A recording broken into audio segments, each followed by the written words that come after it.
परमेश्वर बहुत सुंदर समय हमारे जीवन में दिए हैं। इस बात के लिए परमेश्वर पिता को हम धन्यवाद देते हैं और जगह उपस्थित तमाम लोगों को जय मसीह की।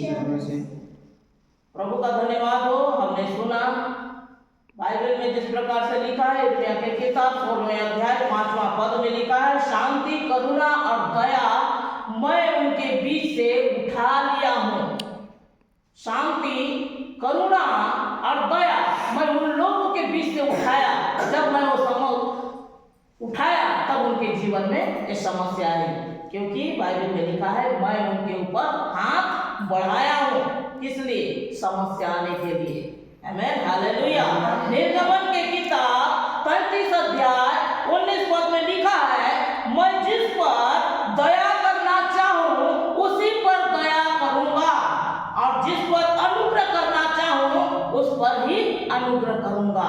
हम जैसे बाइबल में पढ़ते हैं, शांति, करुणा, दया मैं उनके ऊपर से उठा लिया हूँ और जिस पर मैं दया और करुणा करना चाहूँ उसी पर मैं करुणा और दया करूंगा। लेकिन दया और करुणा पाने के लिए लोगों ने क्या क्या किया?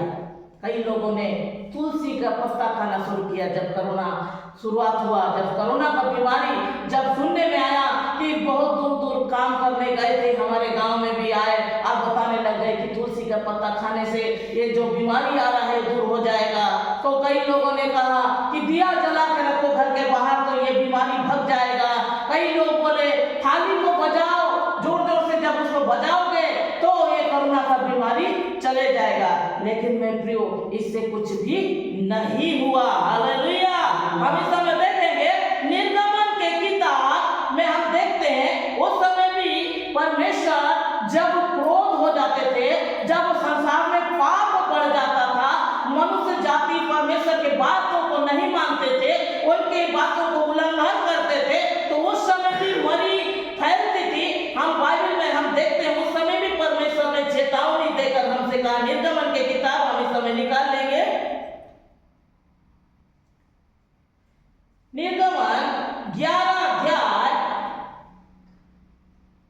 उसके 4, 5, 6 पद को देखेंगे। फिर मूसा ने कहा, यहोवा इस प्रकार कहता है, आधी रात के लगभग मैं मिस्र देश के बीच से होकर चलूंगा, तब मिस्र के सिंहासन में विराजमान वाले फिरौन से लेकर चक्की पीसने वाले उसके दास, दासिका, सेविका जितने भी है सबके पहिलौठे को मारूंगा। जब जब पाप बढ़ जाता है, परमेश्वर कई प्रकार से चेतावनी देकर, ये चेतावनी क्या है? एक मृत्यु, एक बड़ी चेतावनी है। मनुष्य अब भी सुधर जाए, ऐसी समस्या हमारे जीवन में दोबारा ना आने पाए, अब भी हम प्रभु के निकट में जाएं, ऐसे करके वो सोचें करके परमेश्वर पहले भी ऐसे काम किया है। और लिखा है 6वें में, और सारी मिस्र देश में बड़ा हाहाकार मचेगा, यहाँ तक कि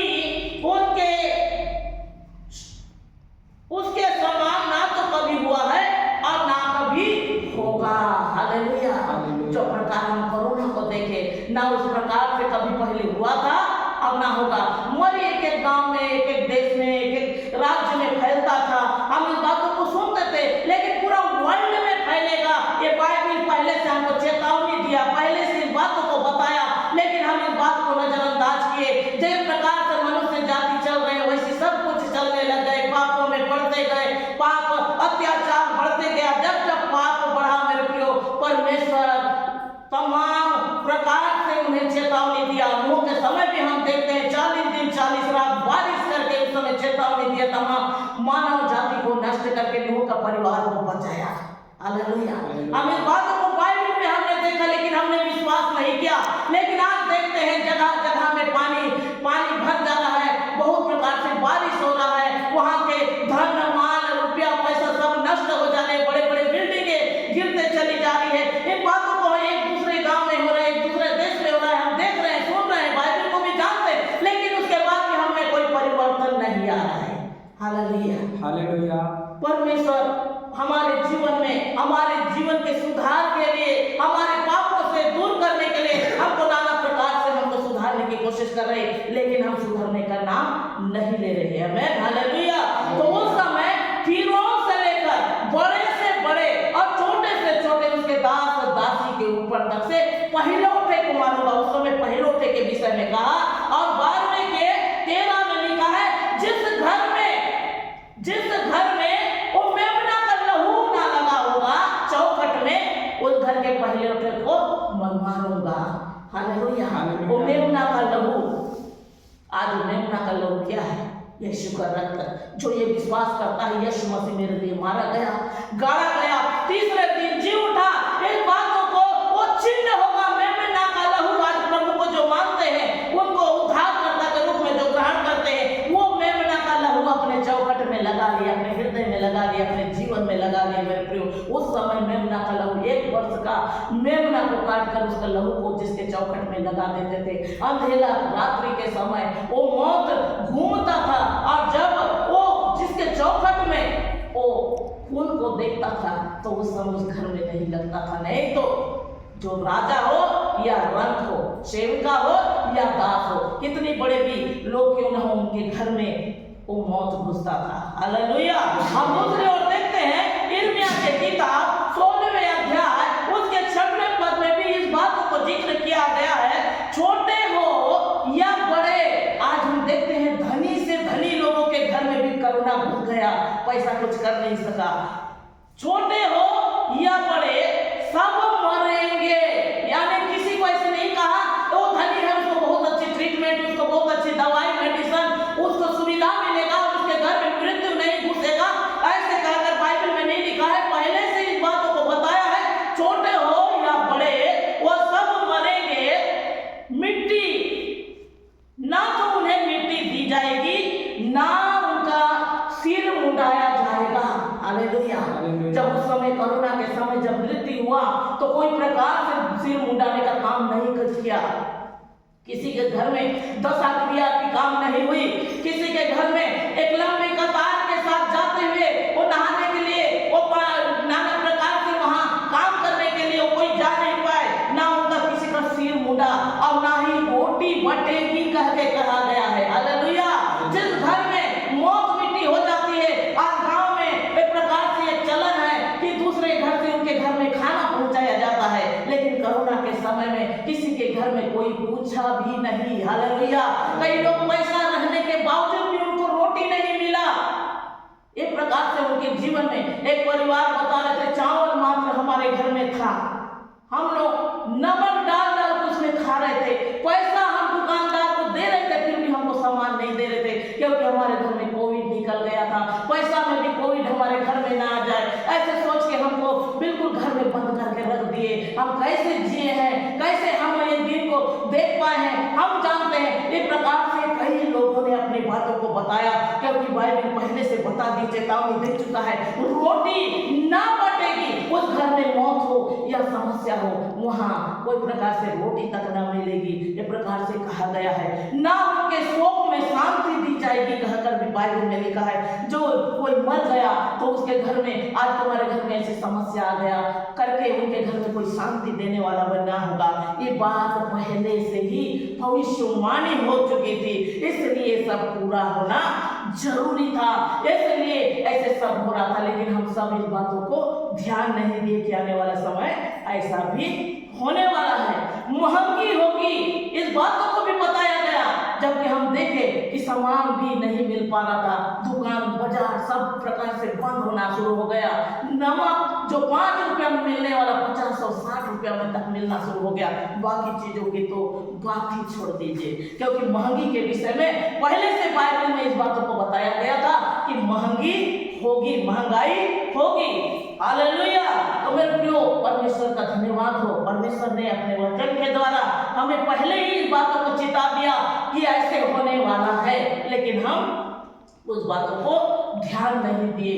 16:4 में जो प्रकार से लिखा है, यिर्मयाह 16:4 में, तलवारें चलेगी। अभी हमने देखा कि बांग्लादेश में किस प्रकार से युद्ध, बहुत प्रकार से जगह जगह में युद्ध के विषय में हम सुनते आ रहे हैं, बहुत जगह में इन बातों को बाइबल पहले से चिता दिया है कि ऐसे होगा, इसलिए तुम मेरे निकट में आओ।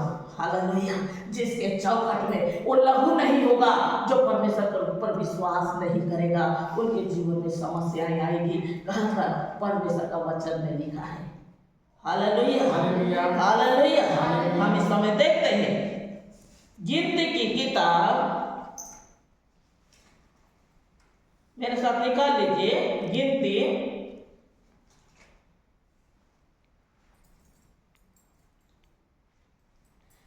16वें अध्याय 44 पद में लिखा है, तब यहोवा ने मूसा और हारून से कहा, तुम उस मंडली के लोगों के बीच से हट जाओ, मैं उन्हें पल भर में भस्म कर दूंगा, क्योंकि परमेश्वर भस्म करने वाला आग है। और हारून और मूसा को मंडली से हटाना है, क्योंकि इनका पाप बढ़ गया है, ये परमेश्वर की आज्ञा को नहीं मान रहे हैं, इसलिए इन्हें मैं भस्म कर दूंगा। कहकर परमेश्वर ने कहा, तुम दोनों इस मंडली से हट जाओ, क्योंकि ये मेरी बातों को नहीं मान रहे हैं, मैं इन्हें भस्म कर दूंगा, क्योंकि मैं भस्म करने वाला आग हूँ। हालेलुया। पहले भी हम देखते हैं मेरे प्रियो, सदोम और गमोरा में लूत के समय भी अग्नि और गंधक गिराकर वह भस्म कर दिया, क्योंकि वो आग है। आमीन हालेलुया। वो भस्म करने वाला आग। और मूसा ने हारून से कहा, धूप दान लेकर उस वेदी पर से आग रखकर उस पर धूप डालकर मंडली के पास फुर्ती से जाकर उसके लिए तू प्रायश्चित कर। हमें क्या कहता है, जब पाप बढ़ जाता है उस समय हमें परमेश्वर कहता है, तू प्रायश्चित कर, अपने पापों से क्षमा मांग, परमेश्वर से गिड़गिड़ा, उन्हें दुहाई दे, क्योंकि संकट के दिनों में तू अपने सृजनहारा को पुकार, तो वो तेरी सुधि लेगा, कहने वाला यहोवा। उसके पास जाकर तू प्रायश्चित कर, ये कहता है। लेकिन उस बातों को लोग नहीं जानते, अपने काम में मगन रहते, मनमानी रहते, एक कारण से संकट उनके जीवन से नहीं हटता। हालेलुया। क्योंकि यहोवा का कोप अत्यंत भड़का है और मरी फैल गई। भड़क गया, कोप भड़क गया, क्रोध भड़क गया, गुस्सा हो गया, नाराज हो गया कि मेरे लोग जो मेरी बातों को नहीं मानते, सूर्य भी मेरे अनुमति के बिना उदय नहीं होगा, पत्ता भी मेरे अनुमति के बिना हिलेगा नहीं। अब ये लोग जिसे मैंने सृष्टि किया है, ये मेरी बातों को नहीं मानते। कहकर परमेश्वर क्रोध होकर उन तमाम लोगों को भस्म करने के लिए चाहता है। हालेलुया। जब उनकी बातों को नहीं मानते। मूसा की आज्ञा के अनुसार हारून धूप दान लेकर मंडली के बीच में दौड़ गया, और वह लेकर देखकर लोगों में मरी फैलने लगी है, उसने धूप जलाकर लोगों के लिए प्रायश्चित किया, और वह मुर्दों में और जीवितों के मध्य खड़ा होकर, जीवन और मृत्यु के बीच में खड़ा होकर हारून धूप लेकर परमेश्वर से प्रायश्चित कर रहा है, क्योंकि 14,700 लोग मरे थे, और जिंदा लोग के बीच में खड़े होके हारून के लिए प्रायश्चित किया। तब मरी थमी कहकर बाइबल में लिखा है। तुलसी पत्ता खाने से मरी थमी बोल के बाइबल में नहीं लिखा है। हालेलुया। क्योंकि गांव में आ गए कई बच्चे लोग बताने लगे, अरे उधर बहुत हम दूर गए थे, उधर मृत्यु फैल गया है, सब अपने अपने घर में जाओ करके सरकार हमके आदेश दे दिया है, गाड़ी यातायात का साधन बंद हो गया है, तो गांव में जाकर तुलसी पत्ता खा लेने से हम ठीक हो जाएंगे, हमारे घर में मरी नहीं आएगी। ये सोच के तमाम लोग क्या है, तुलसी के पौधे से पूरा पत्ता खींच खींच के खाना शुरू कर दिए, लेकिन मरी थमी नहीं। Hallelujah hallelujah. लेकिन धूप दान लेकर प्रायश्चित किए, रोते गिड़गिड़ाते हुए मरे लोगों के बीच में, 14,700 लोगों के बीच में हारून खड़ा होकर उनके लिए प्रायश्चित किया। हे परमेश्वर, को हमारे पापों अपराधों को क्षमा कर, दया कर, अनुग्रह कर, आशीर्वाद कर, क्योंकि बाइबल में पहले बताया है, जिस पर मैं दया करना चाहूँ उस पर मैं दया करूंगा, और जिस पर अनुग्रह करना चाहूँ उसी पर अनुग्रह करूंगा। Hallelujah hallelujah. जब उसने प्रायश्चित किया तो मरी थम गई, और उसी बातों को बाइबल हमको बताती है। यिर्मयाह की किताब 9वां अध्याय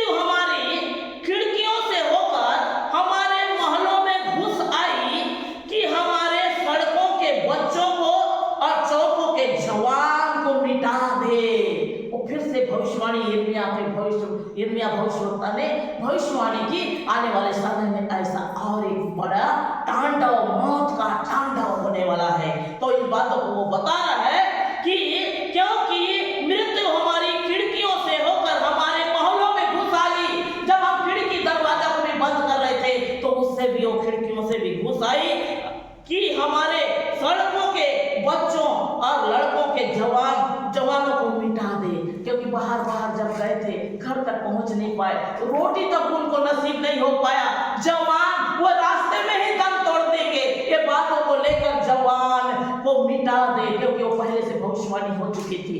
कई लोगों को यातायात का सुविधा नहीं मिल पाया, रास्ते में ही उनका मृत्यु हो गया, घर तक उनको नसीब नहीं हुआ, घर तक वो देख नहीं पाए मृत्यु। वो पहले से जो भविष्यवाणी हुआ था जवानों को मिटा दे, तो वो जवानों को मिटा दिया जो अपने परिवार के भरण पोषण के लिए वो बाहर गए थे, लेकिन अपने घर तक पहुंच नहीं पाए, क्योंकि पहले से ये बात की भविष्यवाणी हो चुकी थी। इसलिए इसका होना जरूरी था, इसलिए ये सब घटना हुआ। हालेलुया।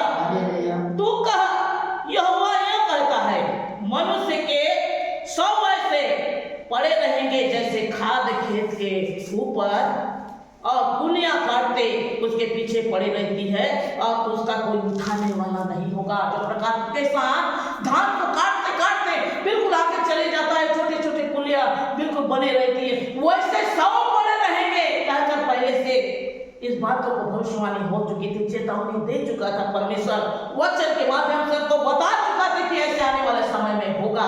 लेकिन हम किसी ने इस बातों को ध्यान नहीं दिया, तब जाकर ये घटना घटी, तब हम जाने कि ऐसे पहले से भविष्यवाणी हो चुकी है। हालेलुया। खाद के नाई, खाद के समान, खाद किससे कहा जाता है? जो चारों तरफ के कचरा एक जगह में डाला जाता है उसे खाद कहा जाता है। हालेलुया। खाद के नाई पड़े होंगे। आज हम जाति को लेके, धर्म को लेके लोग नाना प्रकार से युद्ध कर रहे हैं, लेकिन जिस समय कोरोना आया उस समय कोई जाति भेद कुछ नहीं हुआ, एक जगह सबका लोथ पड़ा हुआ था, खाद के नाई। Hallelujah, hallelujah. यहोवा यूं कहता है, बुद्धिमान अपनी बुद्धि पर घमंड ना करे, वीर अपनी वीरता पर घमंड ना करे, धनवान अपने धन पर घमंड ना करे। हालेलुया। कई लोग धन के ऊपर घमंड करके कि हमको क्या नहीं है, घर है, पैसा है, रुपया है, सोना है, चांदी है, मृत्यु को भी हम अपने कंट्रोल में कर लेंगे ये सोचे, लेकिन बड़े बड़े सुरमा बहुत पैसे वाले भी सब निकल गए। हालेलुया। वीर अपनी वीरता के ऊपर ये घमंड ना करे। कहने का अर्थ ये है कि मैं स्वस्थ हूँ, मुझे कुछ प्रकार से बीमारी हो नहीं सकता, ये प्रकार सोचे, लेकिन कोरोना उनको भी नहीं छोड़ा। इसलिए बाइबल कहती है, तू अपने समझ का सहारा ना ले, वरन संपूर्ण मन से यहोवा के ऊपर भरोसा कर। Hallelujah, hallelujah. बाइबल में लिखे हुए हर एक बात हमारे जीवन में धीरे धीरे पूरा होते जा रहा है। मेरे प्रियो, परमेश्वर हमारे जीवन में काम करना चाहता है। आमेन, हालेलुया। जब प्रकार से इतिहास के किताब 7वां अध्याय 2 पद में लिखा है, याजक यहोवा के भवन में प्रवेश भी नहीं कर पाएगा। उस समय कोरोना के समय ना कोई प्रकार से मंदिर में जयकारा हुआ, ना कोई प्रकार से चर्चों में आराधना प्रार्थना हुई, ना कोई प्रकार से मस्जिद में उनके कोई प्रकार से उनके कार्यक्रम किया गया, और ना ही सिखों ने अपने गुरुद्वारा में जाकर मत्था टेके। हालेलुया। तमाम लोग चुप रह गए, अपने जगह में रह गए, क्योंकि पहले से कहा गया था, बाइबल का वचन कहता है, याजक यहोवा के भवन में प्रवेश ना कर सकेंगे, क्योंकि यहोवा का तेल भवन में भर गया है। हालेलुया। भवन में भर गया है, वो जगह कोई भी जा नहीं सकेगा। उस समय सब बंद हो गया, टिपाई हो जाएगा, मंदिरें भी बंद हो जाएगी, गिरजाघर भी बंद हो जाएंगे। अभी जो दुख भोग सप्ताह मना रहे हैं, घर घर में मीटिंग आराधना प्रार्थना चल रही है, चर्चों में प्रार्थना चल रहा है, एक प्रकार से काम भी सब कुछ बंद हो जाएगा। एक कहा गया कोई प्रकार से त्योहार नहीं होगा, कोई प्रकार शादी ब्याह नहीं होगा। ये सारी बातों को परमेश्वर का वचन पहले से हमको बता दिया, और हम इस बातों को सुने, देखे, जानते, लेकिन उसके अनुसार चले नहीं, परमेश्वर के वचन के ऊपर विश्वास नहीं किए कि ऐसा आने वाला समय होने वाला है। हालेलुया। हम कहते हैं कि ये अभी इस समय क्या ऐसे समस्या हो गया, ये कैसे अभी दुविधा हमारे जीवन में आ गए, हम घर से बाहर तक निकल नहीं सकते, हम कहीं जा भी नहीं सकते, ये प्रकार से हम मन में सोचने लगे। लेकिन यशायाह भविष्यवक्ता पहले से इस बातों की भविष्यवाणी कर चुके थे। यशायाह की किताब 26 अध्याय 20 पद में लिखा है, अपनी अपनी कोठरी में बंद रहना। हालेलुया। कोठरी के अंदर बंद रहना। जो उसके बातों को नहीं मानते थे, परमेश्वर के वचन को नहीं मानते थे, अब बाहर निकलते थे, उनको लाठीचार्ज होता था, उन्हें लिए सुरक्षा व्यवस्था बने रहता था। हम बोलते हैं अरे पुलिस वाले इधर उधर निकले तो बहुत मारपीट कर रहे हैं, बहुत प्रकार आतंक मचा कर रख दिए, लेकिन वो परमेश्वर के आदेश को पालन कर रहे हैं। हम पालन नहीं कर रहे थे, हम बिल्कुल बाहर निकल रहे थे। परमेश्वर का वचन पहले से बोल दिया, तुम अपनी अपनी कोठरी में बंद रहो। यहोवा का को शांत ना हो जाए तब तक अपने आप को छिपाए रखो। हमको ये आदेश परमेश्वर का वचन पहले से दे रखा था। इसी बातों को अमल करते हुए भारत सरकार ने भी कहा कि तुम सब अपने अपने घर में रहो। हालेलुया। लेकिन हम उनकी बातों को भी ध्यान ना देते हुए हम क्या किए, बिल्कुल बाहर निकलते थे पुलिस का डंडा मार खाने के लिए। लेकिन पहले से वो बता दिए, लेकिन हम इस बातों को पहले से जाने नहीं थे। मैं हालेलुया।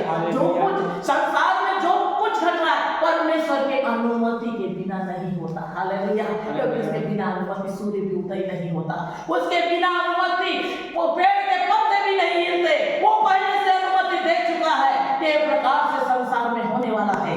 हालेलुया। तो वो कारण ये संसार में होते आ रहा है। आज भी परमेश्वर कहता है, कब मैं बादलों में दिखाई दूंगा, उस दिन तमाम जो मेरे लोग हैं, जो चुने हुए लोग हैं, उन्हें मैं कोने कोने से उठा कर लूंगा। हालेलुया। हम जो भी क्षेत्र में रहे, हम कोई भी इलाका में रहे, कोई भी एरिया में रहे, परमेश्वर हम कोने कोने से हमको उठा के ले जाएगा, उस स्वर्ग राज्य का वारिस बनाएगा। आमीन। हालेलुया। हम उससे कभी छिप नहीं सकते। आमीन। हालेलुया। जिस प्रकार हम उसके किताब 8वां अध्याय 3 पद में लिखा है, राज मंदिर का गीत हाहाकार में मच जाएगा। और उस समय भी हमने देखा कि राजा जब देखा पहले उठा को मार रहे हैं, पूरा मिस्री हाहाकार मच गया।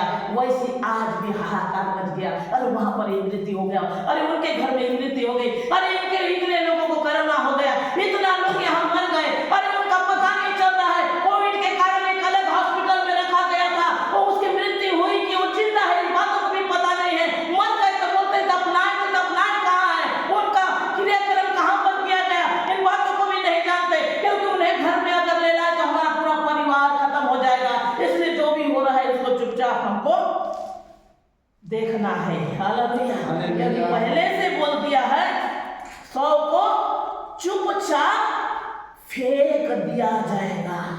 हालेलुया। आमोस की किताब में लिखा है, आमोस की किताब 8वां अध्याय 3 पद में लिखा है, राज मंदिर का गीत हाहाकार में बदल जाएंगे और सब 100 का बड़ा ढेर लगेगा, सब स्थानों में वे चुपचाप फेंक दिए जाएंगे। सब स्थानों में, एक ही जगह में जगदलपुर में ऐसे हुआ, धमतरी में ऐसे हुआ, रायपुर में ऐसे हुआ, ऐसे नहीं है। सभी स्थानों में एक कोरोना ऐसे बीमारी फैलेगी और जो सब स्थानों में चुपचाप उसको ले जाकर फेंक दिया जाएगा। उसका कोई रोने वाला नहीं होगा, ना छाती पीटने वाला नहीं होगा, ना उनके लिए कोई क्रियाक्रम करने वाला होगा, ना उनके लिए 40 दिन 40 घर में जो मसीह लोग एक प्रोग्राम रखते हैं 40 दिन वाला, हिंदू लोग करते हैं 10 नहाने क्रिया वाला, ना कोई प्रकार से वहां काम नहीं होगा, बस उसको चुपचाप फेंक दिया जाएगा। हालेलुया। हालेलुया। इस प्रकार से परमेश्वर पहले से बता चुके हैं। मेरे लोग मृत्यु परमेश्वर कई प्रकार से हमारे जीवन में लाकर खड़े किए कि हमको एक चेतावनी दे, क्योंकि ये जो जितनी मृत्यु हो रही है ये परमेश्वर की ओर से। क्योंकि हमने अभी थोड़ी देर पहले हमने पढ़ा कि वो क्रोध में भर गया। हम देखेंगे मरी नूह के समय में पानी के द्वारा, लूत के समय आग और बंधक के द्वारा, देश देश में युद्ध के विषय में पहले से कह दिया कि युद्ध के द्वारा मरी फैलेगी, अकाल के द्वारा, भूडोल के द्वारा, एक्सीडेंट दुर्घटना के द्वारा